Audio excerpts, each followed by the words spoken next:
자, 오늘 할 것 중에서 제일 중요한 거는요, 이제 자유심증주의 내용하고, 그 다음에 사실은 입증 책임이에요. 입증 책임하고, 이제 이게 오후까지 끝나면 좋고요. 그 다음에 이제 진짜 중요한 건 이제 소송의 종류에서 우리가 오늘로 들어가게 될 당사자 행위에 의한 종류, 사유들 있잖아요. 그게 이제 진짜로 제일 중요한 것들이고요. 거기 뭐 하나도 뺄 게 없어요. 뭐 어려울 건 없어요. 그리고 이해를 하시면 되는 부분들이고요. 지금까지 한번 살펴보세요. 어려운 게 있었어요? 어려운 게 없어요. 어려운 건 없고요. 이해가 어려운 부분은 없고, 이게 책이 너무 압축적으로 써져 있거나 그래서 그렇지, 외우시는 것도요, 사실은 맥락이 있단 말이에요. 다 부분 그 나름대로의 맥락들이 있고, 그냥 한 문장이 그냥 써지는 건 아니란 말이죠. 어떤 이유들이 있어 써지는 거고, 그걸 캐치하면 외우는데도 사실 힘들지는 않아요. 그리고 막 그렇게 이걸 딱딱딱딱 100% 외워야 되는 것도 아니고요. 시험장에 그렇게 외워갖고 쓸 수 있는 사람 몇이나 되겠어요. IQ 한 180 되는 사람이나 그렇게 되겠죠. 그러니까 보통 사람들은 그렇게 못 쓴단 말이에요. 그리고 뭐 우리의 경쟁 상대는 보통 사람들이지 수석하는 사람들이 아니란 말이에요. 그러니까 너무 부담스러워 하시지 마시고, 다른 과목도 그래요. 다른 과목도. 자, 검증은요, 의 부분이에요. 첫 번째, 검증이라 함은 그랬고요. 법관이 동그라미 치시고요. 그 오관의 작용에 의해 직접적으로 사물의 성상 현상을 검사 동그라미요 하여 그 결과를 증거자료로 하는 증거조사이다 그랬어요. 누가요? 법관이요. 감정은요? 전문가가요. 특별한 학식 경험 있는 전문가가요. 증인은요? 그 사실을 경험했던 아무나요. 자, 그래서 반가로 이래요. 사람의 경우에 그랬고요. 밑에 줄에 신체 특징을 검사하는 경우에는 검증물이 된다 그랬고요. 인증이 아니에요. 검증이고요. 문서의 경우에 밑에 줄에요. 지질, 필적, 인형 따위를 증거로 할 때에는 검증물이 된다 그랬고요. 그래서 입증 취지가 무엇냐, 그게 중요하다고 그랬고요. 앞에 나왔었고요. 반가로 3번에는요. 끝에요. 음성, 영상 자료에 대한 증거조사는 검증의 방법에 의해야 한다 그랬고요. 이제 이게 신종 증거죠? 신종 증거인데 검증 방법에 의한다는 거예요. 자, 검증 신청이요. 우선 신청은 검증도 원칙적으로 신청에 의해 개시된다 그랬고요. 다만 요증 사실이 전문적 지식을 바탕으로 해야 할 때는 감정하고 함께 신청할 수 있다 그런 거고요. 신청의 방법에 관하여는 서증 신청에 대한 규정이 준용된다. 360조 1항 거기까지만 해놓으시고요. 밑에는 안 보셔도 돼요. 밑에는 거기 조문만 표시를 해놓으세요. 조문만. 360세 줄 내려가시면 360조 1항 343조 이런 식으로 돼 있고요.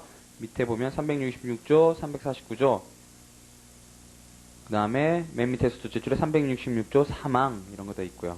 조문이에요. 다 조문이고요. 검증 수인 의무는요. 자, 아까 감정도 수인 의무가 있었죠? 자, 당사자나 제3자의 검증 수인 의무는 공법상의 의무이나 명문의 규정이 없어 그 범위가 문제된다 그랬고요. 증인 의무와 마찬가지로 정당한 사유가 있는 경우를 제외하고는 일반적 의무 박스요 라고 볼 것이다 그랬고요. 그래서 부동산 출입, 혈액 채취, 신체 검사, 정신상태 진찰에 참아주어야 할 의무, 그게 수인 의무라 그랬어요. 검증 수인 의무요. 그래서 그 밑에 무슨 증언 또는 선서 거부 사유, 그러니까 그 밑에는 줄을 치시지 마시고요. 주제만 한번 박스를 쳐보세요. 밑에 줄에요. 증언 또는 선서 거부 사유, 거기다 박스를 치시고요. 거기서 세 줄 내려가시면요. 위반 나오죠. 동그라미요. 그 다음 그 줄 끝에요. 제재 동그라미요. 그 다음에 이제 마지막 네 줄은 무슨 한번 읽어볼까요? 별건 아니에요. 지방법원 판례인데요. 서울명도 소송에서 건물명도 소송에서 점유 부분의 특정을 위한 현장 검증을 시도했으나 피고 측이 건물에 문을 걸어 잠그고 잠적하여 현장 검증을 못하게 한 증명방해였단 말이죠. 입증방해에 대해서 원고 주장대로 피고 측이 점유하고 있다고 인정했다. 근데 이게 지방법원 판례예요. 지방법원 판례. 제재 입증방해에 대한 어떤 논의고요. 지방법원 판례니까 그건 신경 쓰지 마시고요. 자, 당사자 신문은요. 검증 별거 없죠? 검증 별거 없어요. 검증 그리고 형소든 민소든 항상 오관의 작용. 그게 중요해요. 오관의 작용. 자, 당사자 신문 개념은요. 당사자 신문도요. 구법에서는 보충성이 있었기 때문에 되게 중요했거든요. 근데 지금은 이제 보충성이 폐지가 됐기 때문에 기존에 거기에 보충성에 대해서 해석하던 견해 대립이나 이런 것들도 다 의미가 없어요. 지금은. 자, 첫째 줄에요. 당사자 본인을 증거 방법으로 하여 그가 경험한 사실에 대해 진술케 하여 증거 자료를 얻는 증거 조사 그랬고요. 자, 여기 우리가 전에 봤던 게 나오죠? 첫째 줄에요. 432조 페이지에요. 여기에서 그의 진술은 증인의 증언과 마찬가지로 증거 자료 박스여, 소송 자료 박스여 아니다 그랬어요. 우리 전에 봤던 거죠. 당사자가 소송의 주체로서 하는 진술인 소송 자료와 구별되며 당사자 신문의 과정에서 상대방의 주장 사실과 일치되는 부분이 있다 해도 자백이라고 할 수 없다. 자, 소송 자료와 증거 자료의 준별이죠. 밑에 줄에요. 당사자 신문은 소송 자료를 제공하는 것이 아니기 때문에 소송 무능력자 박스여 당사자 신문의 대상이 된다. 이것도 맨날 나왔던 거고요. 밑에 줄에요. 변론기일에서 집중적으로 행한다. 그렇죠? 당사자 신문하고 증인 신문은요. 293조 그랬고요. 자, 보충성의 폐지, 그래서 독립한 증거 방법 그랬는데요. 자, 거의 기존의 견해 대립이 한 7줄이 나와요. 그래갖고 옛날에 뭐 이랬다 그런 얘기가 나오는데요. 다 필요 없죠. 거기만 몇 부분만 박스를 쳐놓을까요? 첫째요. 구법은 동그라미요. 밑에 줄에요. 보충성의 원리 박스요. 그 줄에 그러나 그랬고요. 4줄 내려오시면요. 재판의 신속적 정을 해치는 문제점 됐었고요. 옛날에 그랬다는 거예요. 전에 작년까지, 재작년까지요. 그러니까 보충성은 이게 이제 문제가 됐던 게 뭐냐면 그 증거조사의 순서에 있어서도 증거조사 순서에 있어서 보충성이었는데 심증에 있어서도 그러면 보충성이 있는가? 심증 형성이 있어. 이게 문제였단 말이죠. 근데 어쨌든 간에 그런 게 이제 다 폐지됐기 때문에 자, 지금은 이제 신법이 중요한 거죠. 그래서 그 줄에요. 신법은 그러고 나오죠. 보충성을 폐지했고요. 밑에 줄에 신법 제367조 본문에서는 법원은 직권, 신청에 따라 당사자 본인을 신문할 수 있다. 이렇게 규정하여 당사자 본인이 독립한 증거방법 박스요. 독립한 증거방법임을 명백히 했다. 이제 당사자 본인 신문에 대해 증거방법으로서의 보충성 박스요에 그치지 않고 나아가 증거력으로서의 보충성 박스요까지 확장시켜 해석했던 종전 판례는 더 이상 유지할 수 없게 되었다. 그랬단 말이죠. 전에 요것 때문에 치열한 견해 대립이 있었어요. 학설하고 판례가네요. 그 밑에는요. 첫째 줄에 가사소송, 그 다음에 그 줄 끝에 직권탐지주의 그랬고요. 그 다음에 그래서 보충성 없었다는 거고요. 거기서 세 줄 내려가시면요. 소액사건 나오죠. 그 다음에 그 줄 밑에 끝에요. 통상의 민사소송 뭐 요 정도만 줄 쳐놓으시고 거기 읽으실 필요도 없어요. 그러니까 가사소송에서는 원래부터 보충성 없었고 소액사건도 보충성 없고 통상의 민사소송도 이제는 보충성 없다. 그 얘기예요. 필요 없는 얘기죠. 자, 절차는요. 첫째 줄에 증인신문 절차 규정이 대부분 준용된다 그랬고요. 373조 규칙 119조 그랬고요. 그 다음에 슬래시를 딱딱 끄시면요. 이제 그 밑에는 차이들이 나오는 거예요. 여러가지 차이 동그라미 쳐놓으시고요. 그 줄에 증인신문의 경우와 달리 그 줄을 치시고요. 자, 점이래요. 신청 이외에 직권 동그라미요. 의로도 할 수 있다 그랬고요. 점이에 출석, 선서, 진술 의무를 지지만 밑에 줄에요. 법원은 그 재량으로 신문사항에 관한 상대방의 주장을 진실한 것으로 인정할 수 있다 그랬고요. 369조. 그 다음에 밑에 줄 끝에요.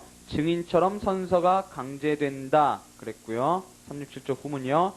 그 다음 밑에 줄에 끝에요. 당사자 본인으로 신문할 자를 증인신문해도 당사자 이익 없으면 이익권 포기 상실 박스여로 하자가 치유된다. 이것도 계속 봤던 거고요. 자, 이제 신종 증거가 당사자 본인 신문 별거 없죠? 별거 없어요. 여기도. 자, 그 밖의 증거 이제 신종 증거가 나와요. 신종 증거가 나오는데 자, 셋째 줄에요. 374조는 그 밖의 증거로 도면, 사진, 녹음 테이프, 비디오 테이프, 컴퓨터용 자기 디스크 그 밖의 정보를 담기 위해 만들어진 물건으로서의 문서가 아닌 것 요것을 가리키는 것을 열거하고 이에 대한 증거의 조사는 증거에 관한 장 중에서 제3절 내지 5절의 규정 즉 감정, 검증, 서증 절차에 준하여 조사한다 그랬어요. 그러니까 형소에서도 이런 것들의 증거 능력이 문제가 되듯이 어떻게 할 것인가, 그 다음에 증거 조사를 어떤 방식으로 할 것인가 이런 게 문제가 되듯이 민수에서도 마찬가지였는데 이게 입법이 됐다라는 거고요. 자, 구체적 사항은 대법원 규칙에 위임했다 그런 얘기가 나오고요. 그래서 이제 도면, 사진, 녹음 테이프, 비디오 테이프, 컴퓨터용 자기 디스크 요게 이렇게 나뉘어 써있는 거예요. 별거 없죠. 자, 셋째 줄에요. 도면 사진에서 셋째 줄에요. 그 앞에는 국법 얘기 나오는 거고요. 신법에서 문서에 준하여 서증에 관한 규정을 준용하는 것이 원칙일 것이나 경우에 따라서는 감정검증 절차에 준해서 조사할 때가 있을 것이다. 그랬고요.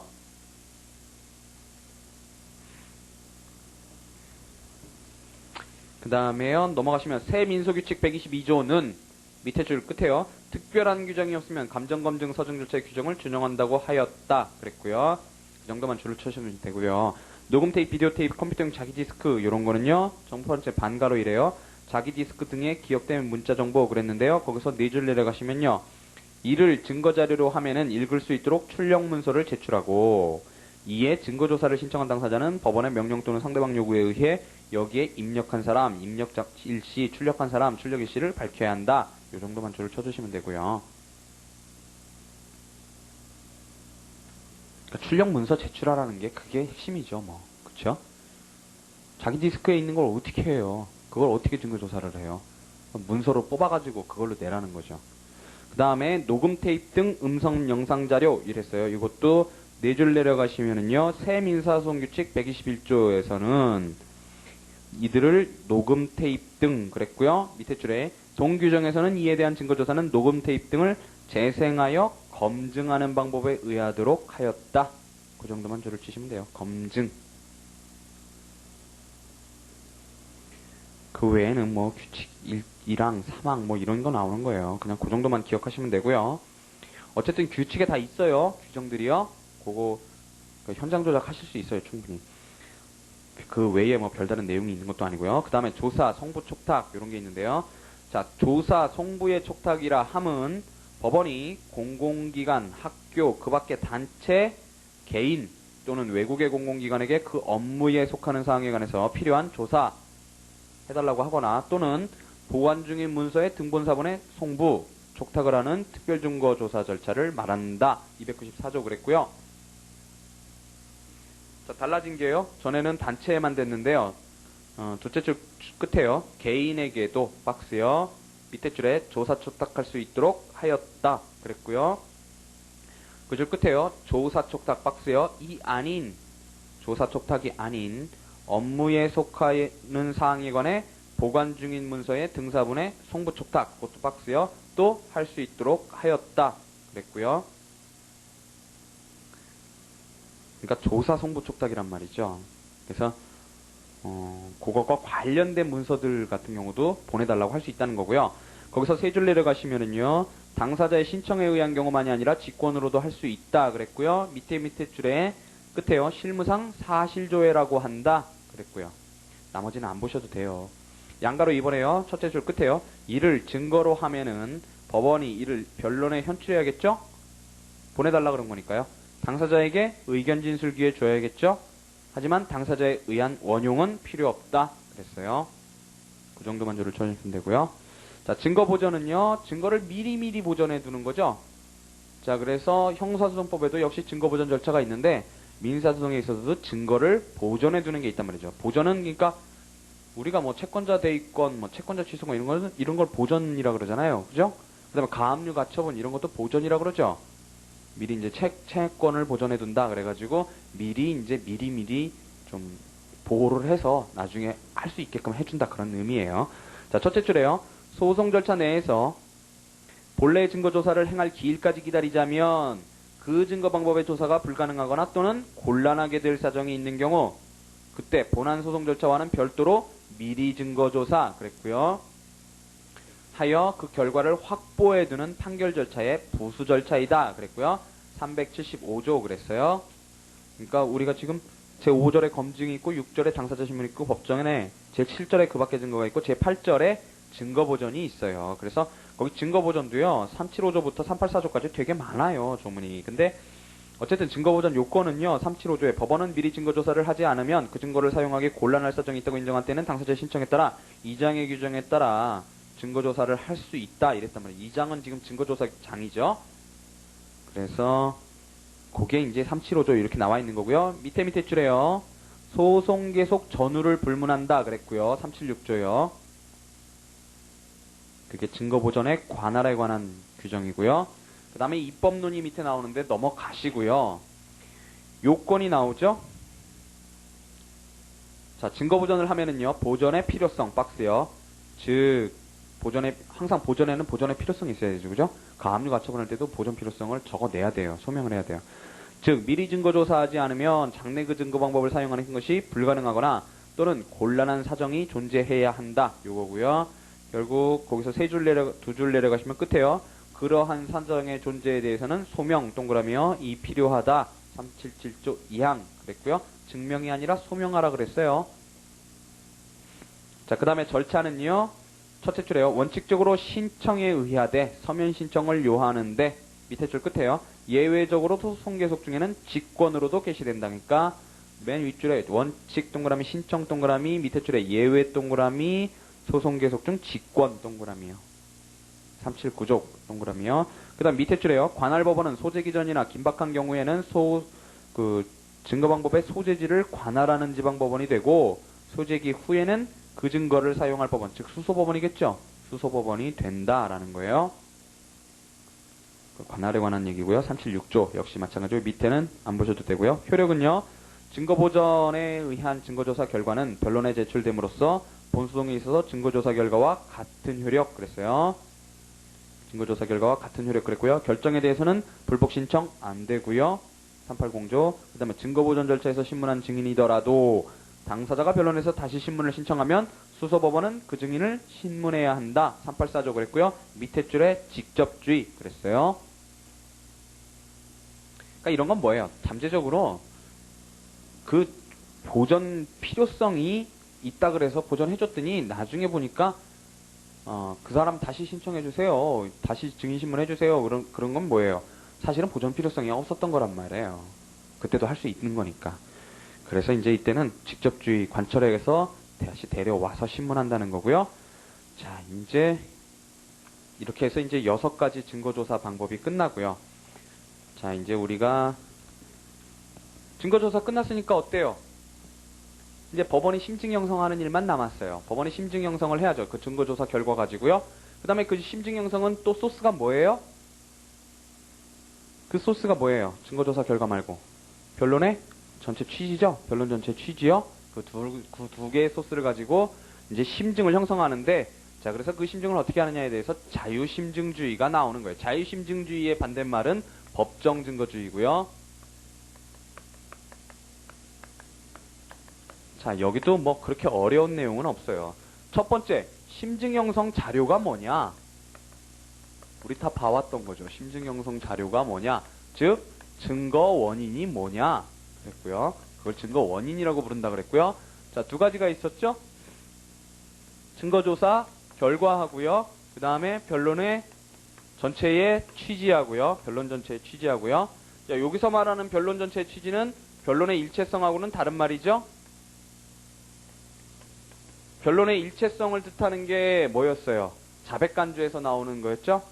명시적인 다툼. 그럴 때 변론의 전체 취지에 의해서 다툰 것으로 인정되면 안 그렇다 그럴 때 그거는 변론의 일체성을 말하는 거였어요. 변론 전체 취지 이거는 분위기 뭐 이런 거였어요. 자, 증거조사 결과는요. 첫 번째 이제 이 자유심증지의 내용으로요. 우선 증거 방법, 그 다음에 증거 능력 이게 문제가 됐었고, 그 다음에 증거력이 문제가 됐었죠. 증명력이 문제가 됐었고요. 그 다음에 자, 요거와 관련해서요. 증거 방법, 증거 능력은 무제한이었고요. 다만 위수증 문제가 있었고요. 위법 수집 증거 문제가 있었고요. 그 다음에 증거력도요. 당연히 자유 판단에 맡겨져 있고요. 다만 유력한 증거 자료가 되는 것들 그런 게 있었고요.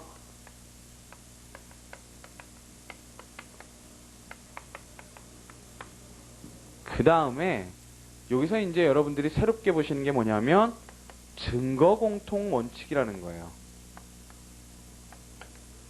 이건 뭐 별다른 얘기가 아니고요. 여기서 파생되는 거예요.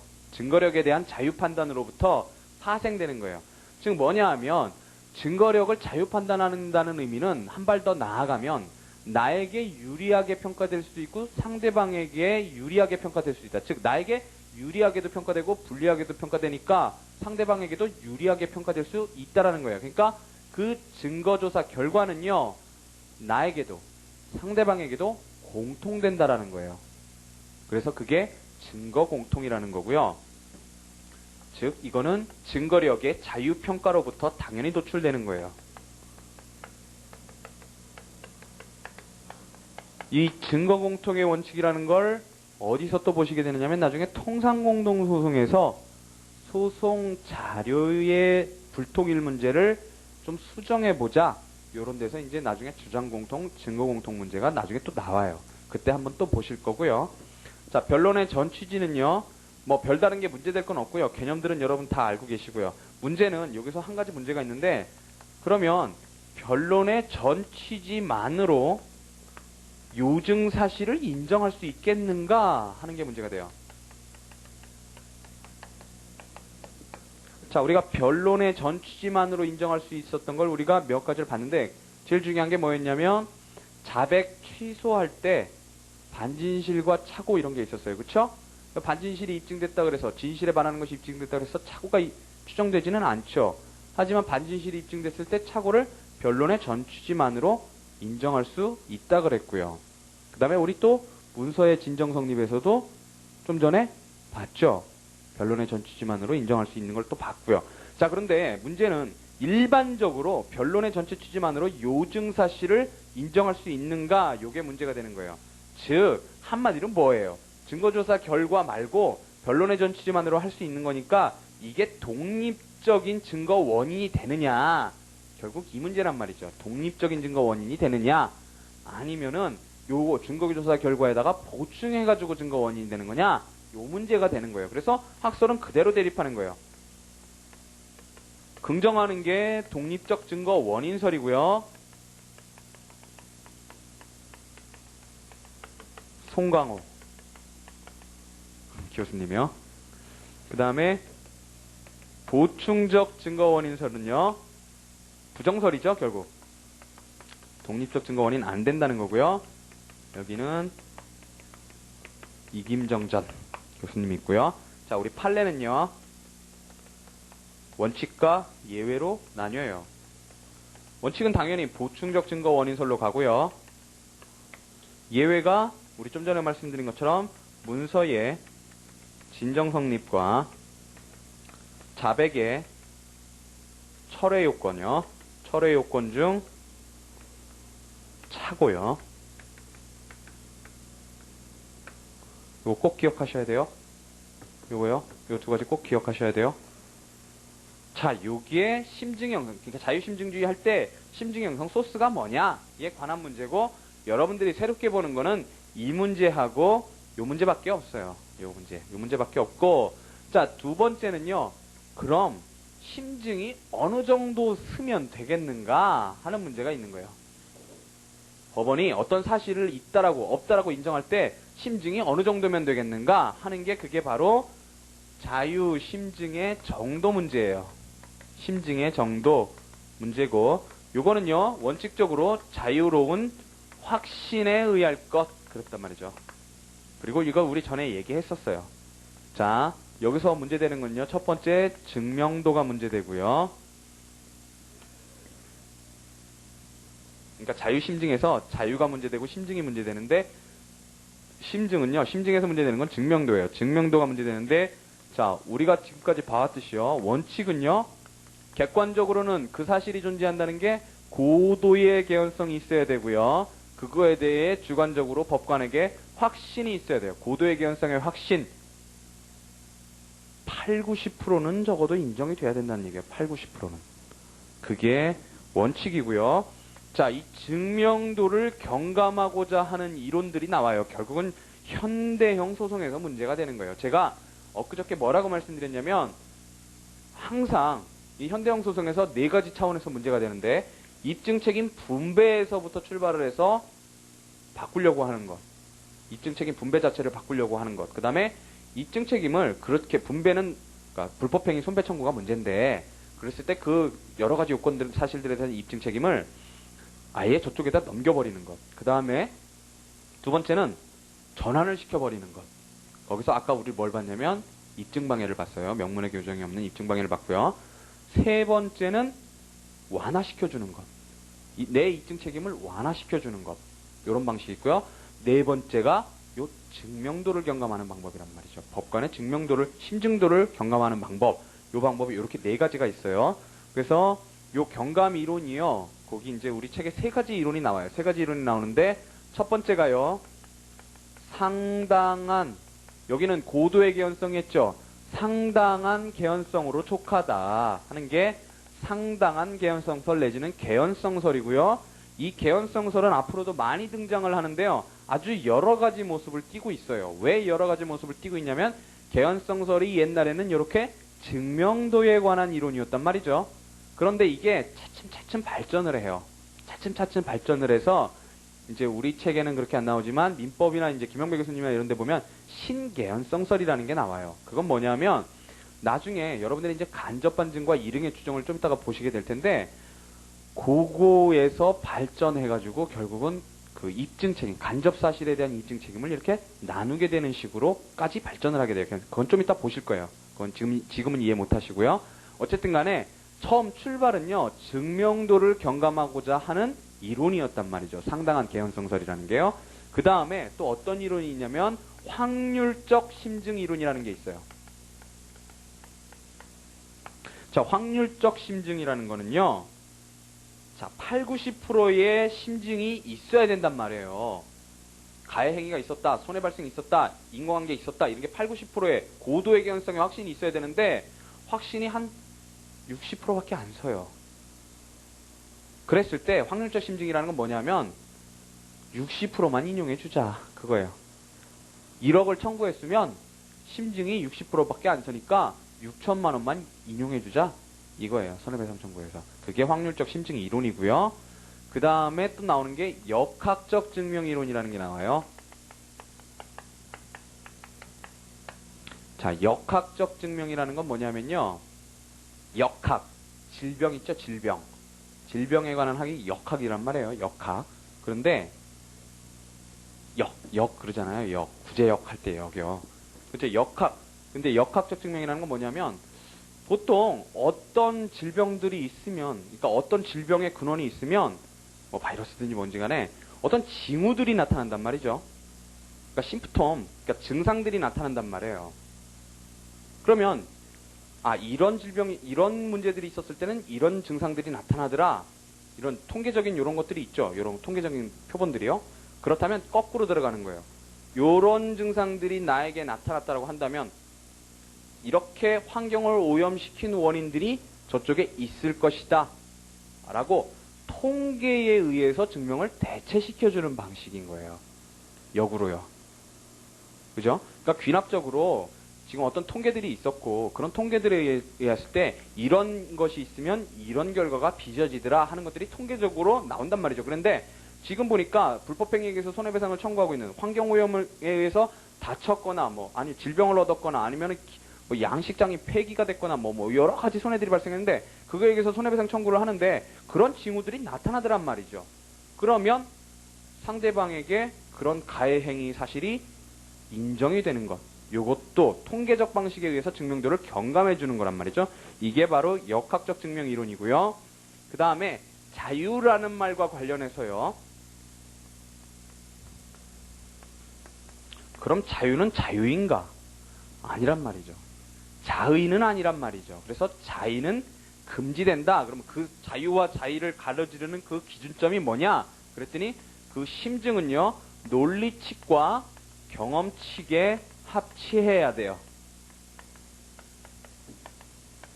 제한이죠, 제한. 논리칙 경험칙에 의한 제한을 받게 되고요.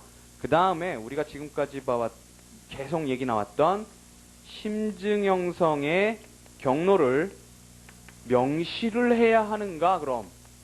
요 문제가 있어요.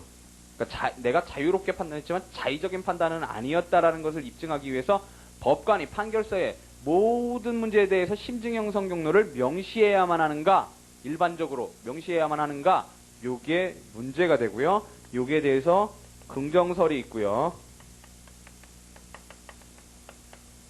제한적으로 긍정하는 견해가 있어요.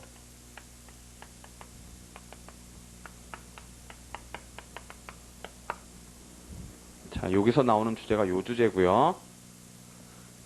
자, 그 다음에요. 이제 자유심증주의의 예외 얘기가 나와요.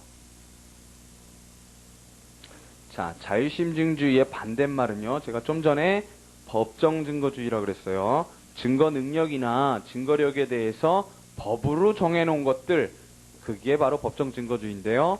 자, 자유심증주의의 예외도 그거와 다를 게 없어요. 첫 번째는요. 자, 자유심증은 어차피 어쨌든 법관의 자유심증에 맡기는 건데, 이거를 배제하는 방식이 두 가지가 있단 말이죠. 제한하는 방식이. 첫 번째는 법으로 하는 거고, 두 번째는 당사자들의 의사에 의한 제한이 가능할 것인가. 이렇게 두 가지 차원이 문제가 되는 거예요. 법에 의한 제한이 가능한가, 아니면 법에 의한 예외, 아니면 당사자의 의사에 의한 예외, 당사자의 의사에 의한 제한, 이렇게 두 가지가 문제되는데요. 첫 번째는요, 증거 방법이나 증거력을 법 정해놓는 경우요. 법으로 정해놓는 경우요. 자, 이걸 우리가 지금까지 많이 봤는데요. 첫 번째, 대리권의 서면 증명. 요걸 봤었고요. 그 다음에 당사자나 법정 대리인의 증인 능력도 부정되죠. 이것도 일종의 법정 증거 법칙이고요. 증거 능력 자체를 제한하는 거니까요. 증인 능력 부정 그랬고요. 본인이나 법정 대리인이요. 그 다음에 세 번째는 우리가 어제 봤던 거요. 변론조서. 요거의 증명력이었고요. 변론의 방식에 대해서는 변론조서만으로 증명한다 그랬어요. 그 다음에 네 번째는요. 우리가 좀 전에 본 문서의 증거력 규정이 있었고요. 증거력 추정 규정이 있었고요. 그 다음에 다섯 번째로 문서 제출 명령 시 문서 제출 명령의 입증 방해에 대한 제재. 이것도 이 차원에서 얘기될 수 있고요. 그 다음에 당사자의 의사에 의한 제한이 내지는 예외가 가능하겠는가? 이것도요. 뭐 쭉 병렬적으로 얘기되어 있는데 사실은 이걸 우리가 구분을 할 수가 있어요. 단계별로 구분할 수가 있는데 첫 번째로 사실 단계에서, 두 번째로 증거 능력의 단계에서, 세 번째로 증거력의 단계에서 당사자의 의사들이 개입될 수 있는가. 그 다음 네 번째로 증명 책임의 단계에서.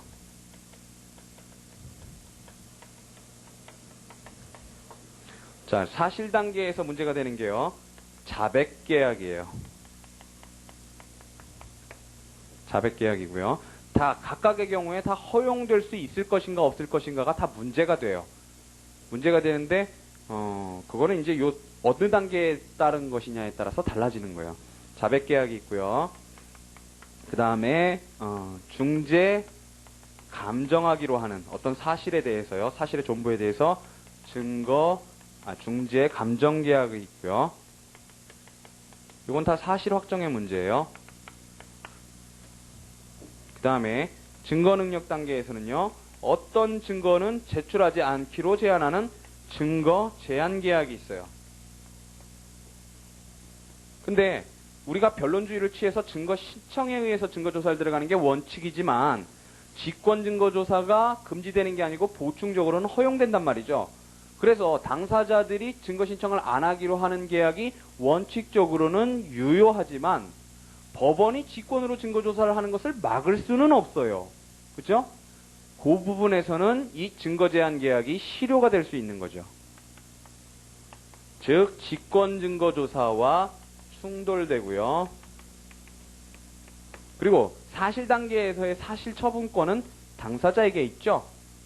사실 처분권은 당사자에게 있잖아요. 변론주의에 의해서 주장 책임이 있고 또 그건 또 권리니까요. 그러니까 이건 마음대로 처분해도 된단 말이에요. 하지만 사실상 우리가 재판상 자백 볼 때 사실상 주장과 관련해서 법률상 주장을 받잖아요. 그때 권리 자백을 받죠. 그건 법률상의 문제였단 말이에요. 그래서 그때는 또 여기서 문제가 되고요. 그 다음에 증거력 단계에서는요. 증거력 계약이 있어요. 자, 이 증거력에 대한 계약은요. 당연히 법원의 자유심증주의와 정면으로 충돌을 하죠. 그래서 인정될 수가 없고요. 자, 증명책임 단계에서는요. 이 사실에 대한 증명책임은 네가 지기로 하자, 내가 지기로 하자는 증명책임계약이 있어요. 자, 그러니까 법에 의한 예외와 당사자 의사에 의한 예외, 이렇게 두 가지 측면에서 문제가 되는 거예요. 책을 보시면은요.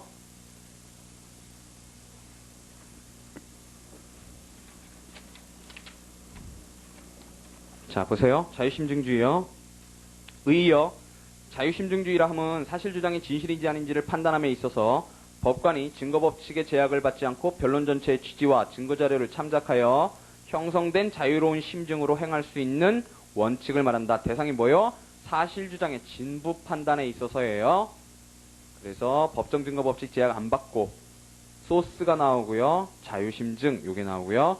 자, 이에 대해서요. 밑에 줄에 법정 증거주의 박스요. 라함은 증거능력이나 증거력을 법률로 정해놓아 법관이 사실 인정에 당하여 반드시 이러한 증거법칙에 구속되어야 하는 원칙, 요거란 말이죠. 결국 증거능력이나 증거력에 관한 문제예요. 기본적으로. 자, 그 밑에는 쭉 안 보셔도 되고요. 맨 밑에 줄에요.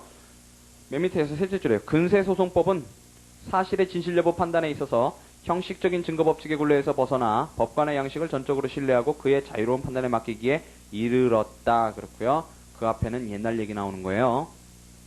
자, 증거 원인은요. 증거 원인 결국 두 가지죠. 심증 형성의 자료가 되는 증거 원인 그랬어요. 거기는 변론 전체 취지하고 증거조사 결과 두 가지가 있는데요. 이걸 나눠서 서술하고 있죠.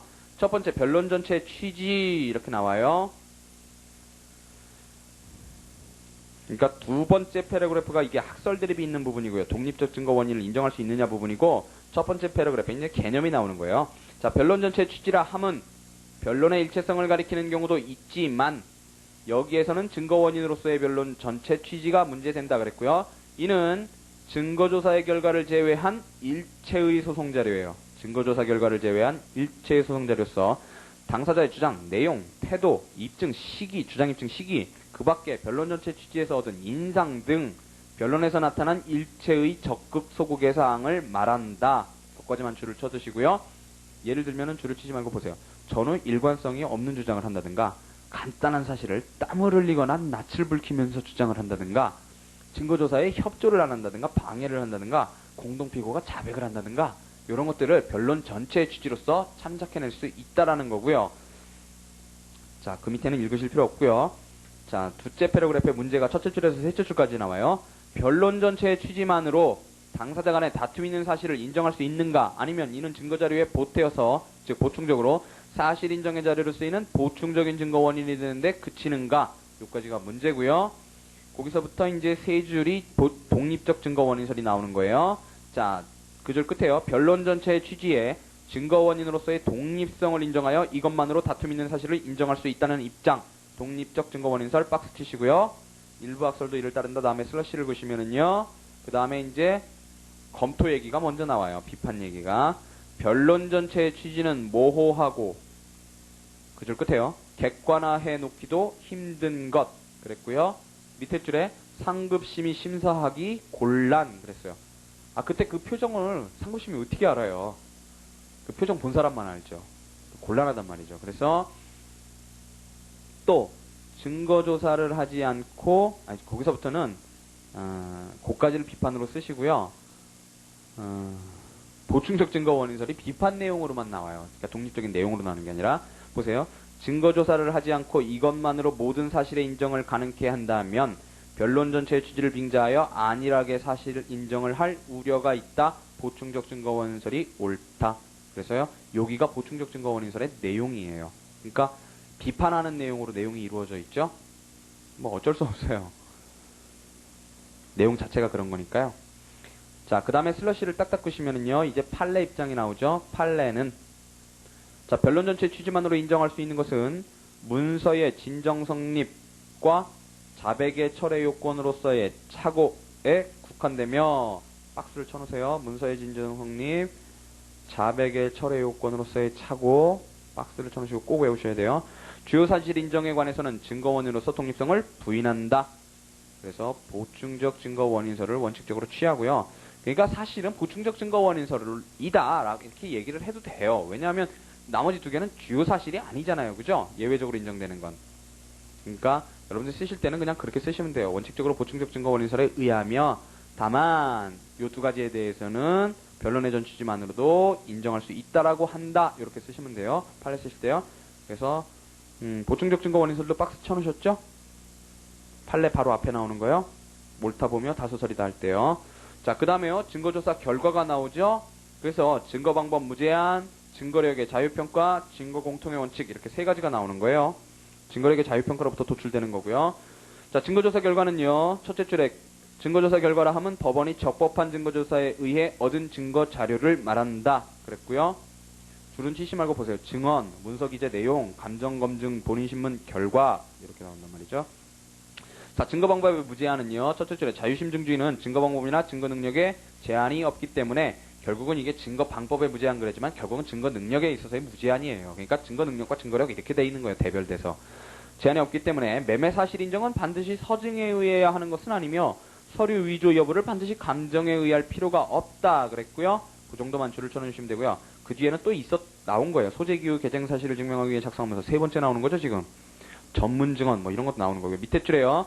나아가 위법하게 수집한 증거 방법 거기다가 박스를 쳐놓으시고요. 그건 앞에서 했어요. 그러니까 제목만 줄을 쳐두세요. 위법하게 수집한 증거 방법. 자, 증거력의 자유평가 요 문제가 나오죠. 자, 적법하게 실시된 증거조사에 의해 얻은 증거자료의 증거력 평가는 증거취사 이렇게 나오죠. 자, 증거체부하고 증거취사 구별돼야 된다 그랬어요. 는 법관의 자유로운 판단에 일임하고 있다. 그러고서 얘들이 나오죠. 직접 증거와 간접 증거, 그 다음에 서증과 인증 요 사이에 우열이 없다 그랬고요. 또 얘들이 쭉 나오는 거예요. 공문서의 진정성립이 추정된다고 해도 반드시 그 기재 내용을 증거로 채택해야 하는 것도 아니다 그랬고요. 그 다음에 감정인의 감정 이것도 반드시 믿을 건 아니고요. 밑에 줄에 이제 주조를 쭉 치세요. 민사재판에 있어서는 반드시 형사판결에서 확정된 사실에 구속받지 않으며 다른 증거가 있으면 형사판결 내용과 달리 사실인 인정을 할 수 있다. 그러나 판례는 심증형성 경로가 나오는 거죠. 확정된 형사판결의 인정사실은 특별한 사정이 없는 한 유력한 증거자료 박스요. 유력한 증거자료가 될 수 있다 그랬고요. 그러니까 그거 배척하려면 형사판결에서 인정한 사실을 배척하려면 유력한 증거자료니까 심증형성 경로를 명시하라는 거예요. 합리적 이유를 설치하라는 거예요. 자, 증거 공통의 원칙 보시면은요. 둘째 줄에 증거조사의 결과는 그 증거 제출자에게 유리 동그라미요 하게 판단될 수 있을 뿐더러 상대방의 원용에 관계없이 제출자의 분리 동그라미요 하게 오히려 상대방에게 유리한 판단에 사용될 수 있다. 이를 증거 공통 원칙 박스 치시고요. 이라 하는데 그 다음에요. 밑에 줄에 판례 긍정 그렇게 해놓으시고요. 동그라미 해놓으시면 되죠. 슬래시를 딱딱 끄시면은요. 그 밑에는 원용의 요부가 나와요. 그까지가 개념이 의이고요. 원용 요부가 나와요. 상대방의 원용은 법원의 증거 판단에 주의를 환기시키는 이상의 의미가 없다 그랬고요. 하지만 판례는요. 판례 동그라미요. 원용이 없는 이상 상대방 제출 증거에 대해서 체부 판단을 하지 않아도 증거 공통 원칙에 저촉되지 않는다 그랬어요. 그래서 아직도 원용의 의미를 보여야 한다. 별로 그렇게 중요한 건 아니고요. 그 다음에요. 변론주의와 관계가 나오는데요. 증거 공통의 원칙은 변론주의와 저촉되는 것이 아니다 그랬어요. 그 다음에 줄은 치지 말고 한번 보세요. 증거 제출 책임을 법원과의 관계에서 당사자의 일임한다는 게 그게 변론주의란 말이죠. 그렇지만 이 증거력 평가는요. 일단 제출한 증거를 놓고 어떻게 평가하느냐 이거는 변론주의 범위 밖의 문제라는 거고요. 그래서 변론주의하고는 상관없다는 거고 법원의 직권이라는 거예요. 자, 밑에 줄에요. 증거 공통의 원칙의 결과 일단 증거조사가 개시된 뒤에는 밑에 줄에 상대방 동의가 없으면 그 증거 신청 철회는 허용되지 않는다 그랬고요. 근거가 그렇다는 거예요. 근거가 증거 공통 원칙이라는 거예요. 우리가 지금 그 내용을 우리가 계속 봐왔던 거잖아요. 그 근거가 증거 공통 원칙 때문이라는 거예요. 그 다음에 다만 증거 공통 원칙은 공동소송 인간에도 적용되지만 공동소송인간의 이해관계가 서로 상반되는 경우까지 확정되는 것은 아니다 그랬고요. 이건 통상 공동소송 가면 보실 거고요. 그 다음에요. 자유심증 정도가 나오죠. 자, 사실 인정에 필요한 확신의 정도, 증명도, 심증도 이렇게 나와요. 그 다음에 뭐 2번에는요, 자의금지 이렇게 나오죠. 그러니까 자유, 심증 요거를 지금 하나씩 하나씩 분석하는 거예요. 자, 이제 심증이 먼저 나오는 건데요. 확신은 동그라미요, 실제 생활에 적용될 수 있는 정도의 정확성, 즉 의심을 완전히 배제할 수는 없지만 의심의 침묵을 명할 정도. 요거 멋있죠? 요거 외우셔야 돼요. 의심의 침묵을 명할 정도의 정확성이요. 멋있어서 외우는 게 아니라 진짜 외우셔야 돼서 외우시는 거예요. 명할 정도의 정확성 의미한다 그랬고요. 오른쪽 페이지 가시면은요, 첫째 줄 끝에 논리적 증명이 아니라 역사적 증명 박스요. 이면되는 것으로 고도의 개연성의 확신 박스 치시고요. 즉 10중 8구까지는 확실하다는 확신이 서면 된다. 몇 프로요? 8, 90%요. 8, 90%의 확신이에요. 여러분 이거 사실상 추정, 법률상 추정할 때 보시게 될 거예요. 이 퍼센테이지를. 확신이 서면 된다 그랬고요. 자, 각주 1에 보시면은요, 뭐 중요한 건 아니고요. 우리 통설은 원칙적으로 고도의 개연성의 확신이라고 보지만 고도의 개연성설 이처럼 증거의 비교 우월이면 된다는 소수설도 있다. 우월적 증명설 그랬는데 그냥 그건 참고만 하세요. 아, 이런 것도 있구나. 이렇게 참고만 하시고요. 자, 그 다음에요. 확실하다는 확신이 서면 된다. 밑에 줄에요. 엄밀하게 자유심증주의는요. 객관적으로는 고도의 개연성, 주관적으로는 법관의 확신 두 가지를 요구한다. 이렇게 돼 있어요. 고도의 개연성과 확신 두 가지를 요구한다는 거고요. 그 다음에 이제 바로 증명도 경감에 관한 얘기가 나오는 거예요. 마치 A에만 손해배상 소송에 있어서의 증명도의 경감, 그리고 상당한 개연성 있는 증명, 그래서 개연성설만 마치 증명도 경감에 관한 이론처럼 보이지만 밑에 것들도 증명도 경감에 관한 얘기들이에요, 사실은. 그래서 자, 둘째 줄에요. 고도의 개연성의 확신, 예외, 그랬어요. 예외가 있는데요. 이제 우리 판례를 얘기하면서 그 얘기를 해요. 자, 첫째 줄에요. 소명의 영역은 넘어서지만, 소명은 뭐였어요? 확실하다는 추측이었죠? 증명은 확신이고요. 넘어서지만 증명의 영역에 미치지 못하는 경우, 추측은 넘지만 확신은 못하는 경우이다 그랬고요. 우리 판례가 그런 것들을 도입하고 있는데, 장래의 일시이익, 즉 수입상의 손해에 관한 증명에 밑에 줄에요. 끝에요. 상당한 개연성 있는 증명이면 된다 그랬고요. 그 다음 밑에 줄에요. 현대형 소송에 있어서 인과관계의 증명을 크게 경감 그랬고요. 밑에 줄에요. 손해배상 소송에 있어서 손해액이 불분명한 경우 밑에 줄에요. 평균 수입액에 대해 통계적 증거로 선정하는 것은 공평성과 합리성이 보장되는 한 허용된다 그랬고요. 그러니까 개연성설에 관한 얘기를 이렇게 우회적으로 써놨어요. 상당한 개연성설에 관한 얘기를요. 우회적으로 우리 판례가 이렇게 한다. 예외적으로 상당한 개연성 있는 증명으로 족하다 그런다. 이렇게 써놨는데 이게 사실은 상당한 개연성설의 도입이란 말이죠. 그 다음에요. 확률적 심증 나오고요. 하랍적 인정이론 그러죠? 하랍적? 일본말 같죠? 자, 둘째 줄 끝에요. 근자에 법관의 심증도만큼 비율적으로 사실을 인정. 그거예요. 즉, 이른바 심증 비율에 의한 인정이 논란된다. 그랬고요. 밑에 세 줄 내려가시면요. 심증도를 손해배상액에 반영시켜서요. 손해액 60%만을 비율적으로 인정하는 것이 공해소송 등 인과관계가 복잡한 소송에 있어서 피해자 구제를 위해 좋다. 요거예요. 요게 확률적 심증 이론이고요. 그 다음에 442의 둘째 줄 끝에요.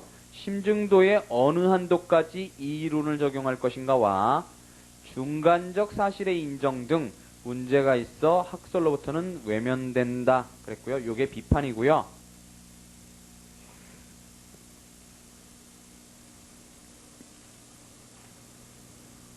그 다음에요. 역학적 증명은요. 첫째 줄에 이게 언제 문제가 되냐면 공해, 약해 소송이라는 거예요. 공해, 약해, 약에 의한 피해 이런 거요. 공해, 약해 소송. 둘째 줄 끝에요. 일본 얘기예요. 둘째 줄 끝에 원고 측의 집단적 질환의 발생과 그 발생원과의 인과관계의 증명을 위해 역학의 연구 성과를 활용. 이게 바로 역학적 증명인데요. 그 줄 중간에요. 원고 측에서 원고도 역학적 증명에 의해 원인이라고 할 인자의 영향을 받았다는 것. 그 다음에 원고의 증상도 역학적 증명의 기초가 되는 집단적 질환의 기본적 특징을 갖춘 것. 이렇게 두 가지를 증명하면 끝나고요. 입증이, 인과관계 입증이 끝나고요. 그다음에 피고 측에서 밑에 줄에요. 특단의 사정을 증명함으로써 이렇게요. 밑에 벗어나게 하는 식. 이렇게요. 그게 역학적 증명이에요. 피고 측에서 특단의 사정을 증명함으로써 밑에 줄에 벗어나게 하는 식. 이것도 사실은 이제 간접 사실에 대한 입증 책임의 분배, 입증 책임의 분배라는 차원으로 결국은 발전하게 된 거예요. 이 이론도. 결국은 나중에 보시게 되겠지만 다 한 군데서 만나요. 다 한 군데서. 자, 자의금지요. 자의금지를 보시면은요. 셋째 줄에요. 사실 판단은 일반의 논리법칙과 경험법칙 박스 치시고요. 에 따라야 하며, 그러니까 여러분들이요. 만약에 증명도 경감에 관한 얘기가 나오면요. 만약에 이걸 쓰실 일이 있으면 확률적 심증 이론이나 역학적 증명 이론은 채택을 못 하겠죠. 하지만 상당한 개연성설 정도는 고려해 볼 만하다라는 정도로 얘기하실 수 있어요. 검토해서. 자, 자의금지는요. 사실 판단은 일반의 논리법칙과 경험법칙 박스에 따라야 하며 사회정의와 형평의 이념 박스에 입각해 있을 것을 필요로 한다 그랬고요. 거기서부터 이제 심증형성 경로 명시 의무 긍정설 부정설이 나오는 거예요. 자, 처음에 긍정설이 나오는데요. 자의금지의 원칙에 의해 당사자를 보호하고 상고심으로 하여금 자의적 판단인가 여부에 관해서 재심사할 수 있도록 하기 위해서 증거 체부의 심증형성 경로를 명시하지 않으면 안 된다. 증거 취사겠죠? 증거 취사의 심증형성 경로를 명시하지 않으면 안 된다는 견해. 동그라미요. 그게 심증형성 경로 명시 의무 긍정설이에요. 즉 뒤집으면 합리적인 이유 설시 없이 배척하면 위법하다라고 보는 거예요. 자, 그 다음에 슬러시를 보시면은요, 부정설이 나와요. 어떤 증거를 갖고 어떤 사실을 인정했는지 증거 설명은 필요하지만, 판례 동그라미요. 몇 가지 특별한 증거가 아니면, 밑에 줄에요. 그 이유 설시를 필요로 하지 않는다. 그랬어요. 그 다음에요. 자유심증의 경로의 논리적인 설시가 반드시 가능한 것이 아니고 그 판단이 경험칙상 흔한 예에 속하는 경우마저 체부의 이유를 빠짐없이 명시해야 한다면 판결서 작성에 드리는 녹으로 소송 촉진만 져야 된다. 이게 이제 제한적 긍정설이죠. 제한적 긍정설이 쭉 나오는데 예외가 있어야 제한적 긍정설이 되겠죠. 그러니까 밑에 예외가 나오는 거예요. 원칙적으로는 부정하지만 논거가 뭐예요? 가능하지도 않고 소송 촉진만 져야 된다. 그게 논거 두 가지예요. 그죠? 두 가지고요. 예외가요. 첫 번째, 그것들을 반드시 알고 계세요. 진정 성립이 인정되는 처분문서의 증거력의 배척. 아까 이거 뭐라 그랬어요? 강력하게 사실상 추정된다 그랬죠? 그거를 배척하려면 당연히 무기를 대야죠. 그 다음에 진정 성립이 석연치 않은 서증의 증거 능력 인정 그랬고요. 증거 능력이 아니겠죠? 증거 능력이 아닌데 이거를 잘못 쓰신 것 같아요. 그 다음에요. 공문서의 진정 성립의 부정 그랬고요. 공문서는 공문서이기만 하면 추정된다 그랬잖아요. 전면적으로. 그러니까 이것도 합리적인 이유 설시해야 되고요. 그 다음 확정된 관련 민사사건에서 인정한 사실과 달리 인정할 때 이것도 유력한 증거자료가 된단 말이죠. 형사판결도 그런데 민사판결이라고 안 그렇겠어요?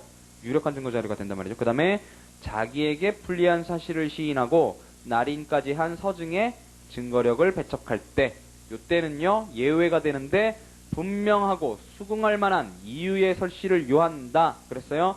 합리적인 이유를 설시해라. 심증형성 경로를 명시해라. 다 같은 말이에요. 자, 그 다음에 나오는 게 이제 사실인정의 위법과 상고. 그래서 자유심증이 문제가 있을 때, 자유심증에 의해서 사실판단이 문제가 있을 때 그때 어떻게 되느냐? 이 문제가 나오는 거예요. 둘째 줄에요. 원심의 증거 채택과 사실인정 박스요. 이 잘못되었다는 것은 상고심에서 문제 못 삼죠. 법률심이니까요. 박스 슬래시 딱딱 끄시고요. 예외가 나오죠. 그러나 밑에 줄에요. 상고 이유가 된다. 박스요. 뭐가요? 그 밑에 있는 것들이요. 점 1. 위법한 변론 및 증거조사 결과에 의한 사실인정. 그 다음 적법한 증거조사 결과를 간과한 사실인정. 두 가지 나왔죠. 세 번째요. 논리칙 경험칙을 현저히 어긴 사실인정.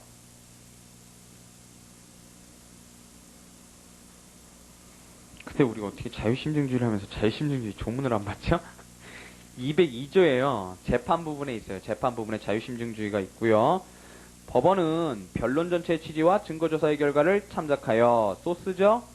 자유로운 심증으로 그 다음에 사회정의와 형평의 인형에 입각하여 논리와 경험의 법칙에 따라 제한이죠. 자유금지요. 사실 주장이 진실한지 아닌지를 판단한다. 이게 판결에 관한 원칙이란 말이에요. 자유심증주의가요. 그래서 이게 지금 사실인정의 위법과 상고 이게 이 얘기가 나오는 거예요. 그래서 그 세 가지를 꼭 기억하세요. 위법한 변론 및 위법한 심리에 의한 사실인정, 적법한 심리 결과를 간과한 사실인정, 세 번째 논리칙 경험칙을 현저히 어긴 사실인정 그랬고요. 자, 우리가 이거를 어디서 봤었냐면 경험법칙 위반이 상고 이유가 되는가에서 그때 긍정설, 사실 문제로 보면 부정설, 법률 문제로 보면 긍정설, 이시훈 선생님은 현저히 오류가 있는 경우 절충설. 그래서 여기 현저히 어긴 사실인정 그랬죠? 그게 이 금액락에서 나오는 거예요. 그래서 얘는요, 줄치지 말고 보세요. 버스 뒷바퀴로 16세 소녀의 허벅다리를 지나가버렸어요. 그런데 경상에 그쳤다는 인정. 말도 안 되죠? 그런 거예요. 그런 게 논리칙 경험칙을 현저히 어겼다는 거고요. 자, 자유심증주의 예외가 나오는데요. 꼭 기억하세요. 법과 의사에 의한 제한이에요. 두 번째 파트 증거 계약이 의사고 첫 번째가 법정이에요. 예외 1 그래서 나오는 게요. 자, 그래서 첫째 줄에 나오죠. 증거방법 법으로 증거방법을 제한하거나 증거력을 법정해 놓은 경우요. 그게 이제 첫째 예외라는 거예요. 자, 거기다가 대리권의 존재, 서면 증명, 소명 방법에 대해서 즉시 조사할 수 있는 것의 한정. 그 다음 당사자와 법정 대리인의 증인 능력 부정. 이렇게 증거 능력 제한이고요. 그 다음 변론의 방식에 관해 변론조서의 법정 증거력. 그 다음에 공문서 사문서 증거력에 관한 추정 규정. 이거 이제 증거력에 관한 문제들이고요. 그 다음에 밑에 줄 끝에요. 입증방해 행위를 한 경우에 그자에게 불리한 사실을 인정해도 좋게 한 일련의 규정. 그 정도까지요. 그래서 여기서 입증방해와 관련해서 법에 규정이 없는 입증방해 박스 치시고요. 법에 규정이 없는 입증방해요. 명문에 없는 입증방해 그 문제를 한번 보자 그러는 거예요. 새길로 빠지는 거죠. 증명방해, 입증방해 그랬는데요. 의의는요. 넘어가셔서요. 고의과실, 자기부작위에 의해 한쪽 당사자의 증거의 사용을 곤란하게 하거나 불가능하게 만드는 경우가 있다. 그거고요. 슬래시를 딱딱 끄시면요. 거기가 개념이고요. 예를 들면 쭉 나오는 거죠. 상대방 신청의 증인 출석을 방해. 그 다음에요. 밑에 줄에요.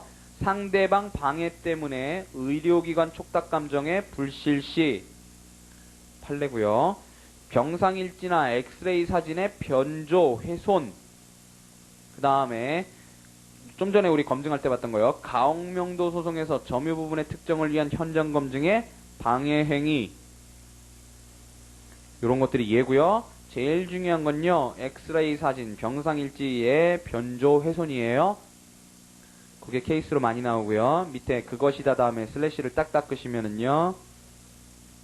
그러나 두 줄 밑에요. 증거자료의 접근이 훨씬 용이한 한쪽 당사자가 상대방 증명활동에 협력하지 않는다는 것만으로는 증명방해라고 할 수는 없다 그랬어요. 그러니까 이것이 증명방해가 되는가 아닌가는 적어도 신의 측에 반한다라는 정도는 돼야 된단 말이에요.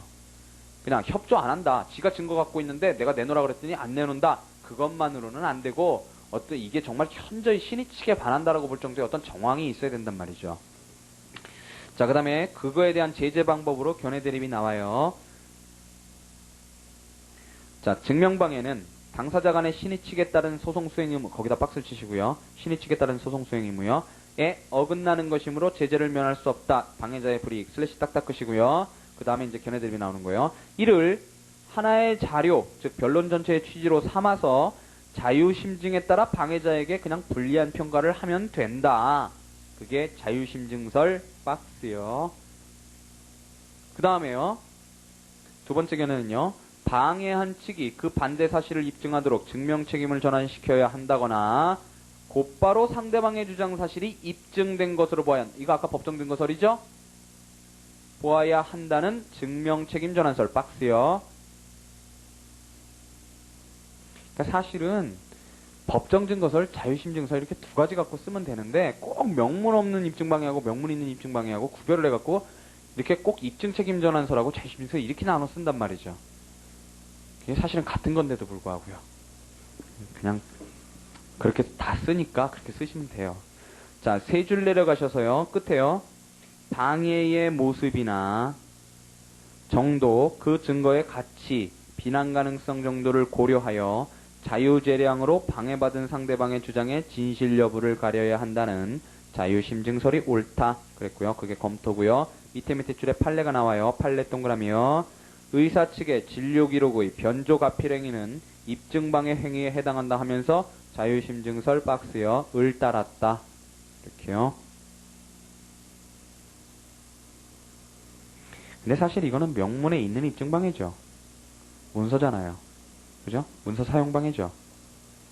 진료기록을 변조한 거요. 자, 그 다음에요. 당사자의 의사에 의한 거요. 증거계약이라 함은 소송에 있어서 사실확정에 관한 당사자의 합의이고요. 사실확정에 관한 합의예요. 밑에 줄에요. 소송계약의 일종 그랬고요.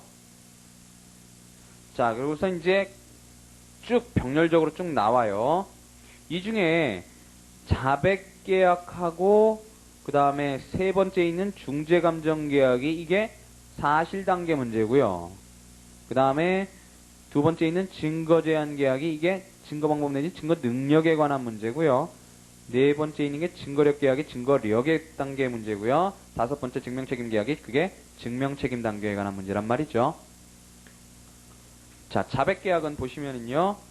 예를 들면 손해배상 청구에서 사고 발생 사실과 같이 특정 사실에 관해서는 서로 다투지 않기로 하는 약정 그런 거예요. 인정하자. 사고 발생 사실은 다투지 말고 자백한 것처럼 인정을 해주자는 거예요. 그래서 변론주의에 적용을 받는 통상의 민사소송에 있어서는 당사자 자백이 허용되므로 원칙적 동그라미요. 으로 자백계약은 유효 동그라미요. 그것까지 줄을 쳐주시면 되고요. 그 다음에 인정된다 다음에 슬래시를 딱 닦으시고요. 문제는 권리자백이에요. 권리자백 박스요. 자, 권리자백은 법률상 주장에 대해서 자백하는 거죠. 그거 인정해주면 안 되잖아요. 그죠? 법원이 법률을 적용하는 데 있어서 문제가 생긴단 말이에요. 그래서 밑에 줄에요. 권리자백 계약은 무효. 그랬어요. 무효 동그라미요. 그 다음에 다수설이다 다음에 슬래시를 또 그시고요. 이번에는요. 간접사실에 대한 자백 박스요. 이것도 인정 안 된다 그랬어요. 그죠? 왜요? 법원의 자유심증을 현저히 제한한다 그랬죠. 간접사실이나 보조사실은 밑에 줄에요. 효력이 없다. 무효죠? 자, 세 가지 내용이 나오는 거예요. 주요 사실에 대한 자백계약, 법률상 주장에 대한 자백계약, 그 다음에 간접사실에 대한 자백계약 세 가지가 나오는 거예요. 그 다음에 증거제한계약이 나오죠. 자, 증거 능력 단계라 그랬고요. 셋째 줄에요. 보충적 직권 증거 조사를 인정하고 있으므로 밑에 줄에요. 직권으로 다른 증거 조사를 조사하는 것을 막을 수 없을 것으로 이 한도에서 증거 제한 계약은 효력을 잃는다 그랬어요. 그러니까 무슨 얘기야? 뒤집으면 원칙적으로는 괜찮다라는 거죠. 하지만 요 한에서는 실효한다는 거고요. 그래서 슬래시를 그시면은요. 밑에 줄에요. 소액사건은 어때요? 직권증거조사 원칙이었죠. 그러니까 당연히 이러한 계약은 무효 그렇게 되는 거고 소액사건에서는 이러한 계약은 무효 그랬고요. 자, 중재감정계약은요. 개념을 보시면은요. 줄은 치시 말고요. 보험사고나 교통사고 원인을 전문가인 제3자의 판정에 맡기기로 하는 따위 그랬단 말이죠. 자, 중재계약은 뭐였어요? 아예 그 소송물인 권리관계에 대해서 존부 자체를 어떤 중재인에게 맡기는 거였죠. 그게 중재계약이었는데 중재감정계약은 그것도 역시 제3자에게 맡기긴 하지만 어떤 사실확정에 관한 거를 맡기는 거예요. 자, 그래서 셋째 줄에요. 권리관계 존부의 확정을 그 줄 끝에요. 제3자에게 맡길 수 있으므로 그게 중재계약이죠. 괄호 안에 권리관계 존부를 판단하는데 전제가 되는 사실의 확정을 제3자에게 맡기는 것도 가능하다. 지금 무슨 얘기예요? 중재계약도 가능하니까 중재감정계약도 당연히 가능하다. 이렇게 되는 거예요. 그래서 그 줄 끝에요. 중재감정계약 유효 동그라미요. 그러니까 이게 유효인가 무효인가를 여러분 잘 판단하고 계셔야 돼요. 자, 증거력 그리고 그 이유를 알고 계셔야 되고요. 증거력 계약은요. 둘째 줄에 증거조사 결과에 대한 법관의 자유로운 증거력 평가를 제약하는 것 무효 동그라미요. 그 예는요. 그 윗줄에 가로 안에 보시면은요. A의 증언 내용을 진실인 것으로 하기로 하거나 계약상 권리를 행사함에 소명만 있으면 입증된 것으로 하는 약정 이런 것들은요. 증거력에 관해서 처분하는 건 안 된다는 거. 그거는 법원의 직권 문제죠. 재량 문제란 말이에요. 그 다음에 5번에요. 증명책임계약 이렇게 나오죠. 그거는 뭐냐면 밑에 줄에요. 사실 확정이 되지 않을 때 우리 지금 이게 증거계약은 뭐라 그랬어요? 사실 확정에 관한 합의라 그랬죠. 사실 확정에 관한 합의인데 어쨌든 이건 사실 확정 안 될 때 문제니까 넓은 의미에서는 포함된다는 거예요. 넓은 의미에서. 사실 확정이 되지 않을 때 누구에게 법률상의 불이익을 돌릴 것이냐 하는 문제이기 때문에 엄밀한 의미의 증거계약은 아니지만 다만 처분할 수 있는 권리관계에 관한 것이면 유효 그랬어요. 처분할 수 있는 권리관계에 관한 것이면 증명책임계약도 유효 그랬어요. 조건이 붙죠?